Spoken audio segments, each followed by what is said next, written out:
ராஜீவ்காந்தியின் 33வது நினைவு தினத்தையொட்டி காங்கிரஸ் தலைவர்கள் அஞ்சலி. டெல்லியில் உள்ள ராஜீவ்காந்தி நினைவிடத்தில் காங்கிரஸ் தலைவர்கள் மலர் தூவி மரியாதை செலுத்தினர். ஈரான் அதிபர் இப்ராஹிம் ரைசி மறைவையொட்டி இந்தியாவில் இன்று ஒருநாள் துக்கம் அனுசரிக்கப்படுகிறது. ஈரான் அதிபரின் மறைவையொட்டி இன்று தேசிய கொடி அரைக்கம்பத்தில் பறக்கவிடப்படும் என மத்திய அரசு அறிவிப்பு. தொடர் மழையால் முழு கொள்ளளவு எட்டியது சோத்துப்பாறு அணை. ஆற்றக்கரையோர மக்களுக்கு வெள்ள அபாய எச்சரிக்கை. கொடைக்கானலில் தொடர்ந்து பெய்து வரும் மழையால் படகு போட்டி ரத்து. இன்று நடைபெற இருந்த போட்டி வரும் 25ஆம் தேதி நடைபெறும் என அறிவிப்பு. சென்னை, செங்கல்பட்டு, காஞ்சிபுரம் மாவட்டங்களில் காலை 11 மணி வரை மழை தொடரும். வானிலை ஆய்வு மையம் அறிவிப்பு.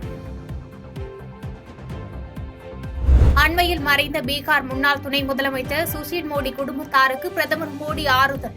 சுஷில் மோடி வரைவால் வெற்றிடம் ஏற்பட்டு இருப்பதை கட்சி தொண்டர்களைப் போல் தாமும் உணர்வதாக உருக்கம். ஆம் ஆத்மி எம்பி சுவாதி மாலிவால் தாக்கப்பட்ட வழக்கில் கெஜ்ரிவாலின் உதவியாளர் பிபவ் குமாரிடம் விசாரணை. கெஜ்ரிவால் இல்லத்திற்கு அழைத்து சென்று விசாரணை நடத்திய டெல்லி போலீசார். கெஜ்ரிவாலின் நீதிமன்ற காவல் திங்களன்று நிறைவடையும் நிலையில் அதனை மேலும் 2 வாரங்கள் நீட்டிக்க அமலாக்கத்துறை கோரிக்கை. ஜூன் 2ஆம் தேதி கெஜ்ரிவால் சரணடையும் போது அமலாக்கத்துறையின் மனுவை ரோஸ் அவென்யூ நீதிமன்றம் விசாரிக்கக்கூடும் என தகவல். குழந்தை பருவம் முதல் இளமை காலம் வரை RSS அமைப்பில் இருந்தேன். கொல்கத்தா உயர்நீதிமன்ற நீதிபதி பேச்சால் பரபரப்பு. பாதகம் செய்பவரை கண்டால் நாம் பயங்கொள்ளலாகாது பாப்பா.